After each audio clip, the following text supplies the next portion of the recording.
Hi friends, Egypt పిరమిడ్ల గురించి మనకు తెలుసు. కానీ ఈజిప్ట్లో ఒక బురద దేవుడు ఉన్నాడని, ఆయన కోసం ఒక భారీ వృత్తాకార దేవాలయం ఉండేదని మీకు తెలుసా? ఉత్తర సినాయ్ ఎడారిలో తాజాగా బయటపడ్డ ఈ అద్భుతం ప్రాచీన కాలంలో నైలు నదిని మనుషులు ఎలా నియంత్రించేవారో చెబుతోంది. 2200 ఏళ్ల నాటి ఈ వింత గుడి రహస్యమేంటో ఇప్పుడు చూద్దాం. ఈ కట్టడాన్ని ఈజిప్టీషియన్ పురావస్తు శాఖ శాస్త్రవేత్తలు ఉత్తర సినాయల్లోని టెల్ అల్ ఫర్మా అనే ప్రాంతంలో కనుగొన్నారు. ఇక ఒకప్పుడు పెలుసియం అని పిలువబడే ఈ నగరం ప్రాచీన ఈజిప్టుకు తూర్పు ముఖద్వారంగా ఉండేది. అక్కడ దొరికిన శిథిలాలను బట్టి ఈ దేవాలయం క్రీస్తుపూర్వం 2వ శతాబ్దంలో నిర్మించినట్లు శాస్త్రవేత్తలు నిర్ధారించారు. అసలు ఈ గుడి ఎవరి కోసం కట్టారు? ఈ దేవాలయం గ్రీకు రోమన్ దేవుడైన పెలోసియస్కు అంకితం చేయబడింది.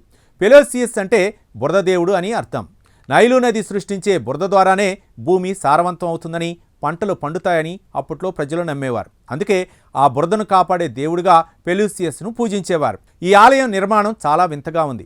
ఇది ఒక భారీ వృత్తాకారంలో ఉండి సుమారు 35 మీటర్ల వెడల్పు కలిగిన ఒక పెద్ద తొట్టిలాగా ఉంటుంది. ఈ బేసిన్ నేరుగా నైలు నది కాలువలతో అనుసంధానించబడి ఉండేది.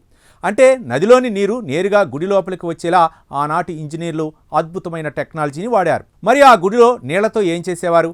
అక్కడే అసలైన ట్విస్ట్ ఉంది. నైలు నదికి ఏటా వచ్చే వరదలను బట్టి దేశ భవిష్యత్తు ఆధారపడి ఉండేది. ఆ వరదలు ఎప్పుడు వస్తాయి, ఎలా వస్తాయి అనేది అంచనా వేయడానికి పూజారులు ఈ ఆలయంలోని బేసిన్లో కృత్రిమ వరదలను సృష్టించేవారు. నీటి మట్టాన్ని బట్టి పంటలు ఎలా ఉంటాయో ప్రజలకు ముందే చెప్పేవారు. ఈ దేవాలయం కేవలం కొన్ని ఏళ్ల పాటు లేదు, ఏకంగా 800 సంవత్సరాల పాటు నిరంతరం పూజలతో కలకల్లాడింది. క్రీస్తుపూర్వం 2వ శతాబ్దంలో మొదలై క్రీస్తు శకం 6వ శతాబ్దం వరకు ఇది వాడుకలో ఉంది.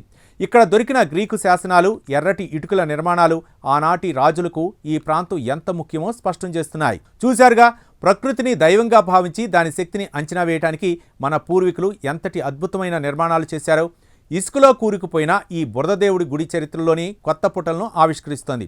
ఈ మిస్టర్ టెంపుల్ స్టోరీ మీకు నచ్చిందని ఆశిస్తున్నాం. దీనిపై మీ అభిప్రాయాలను కామెంట్ ద్వారా తెలపండి. వీడియో నచ్చితే లైక్ చేసి ఛానల్ని సబ్స్క్రైబ్ చేయండి. Thank you.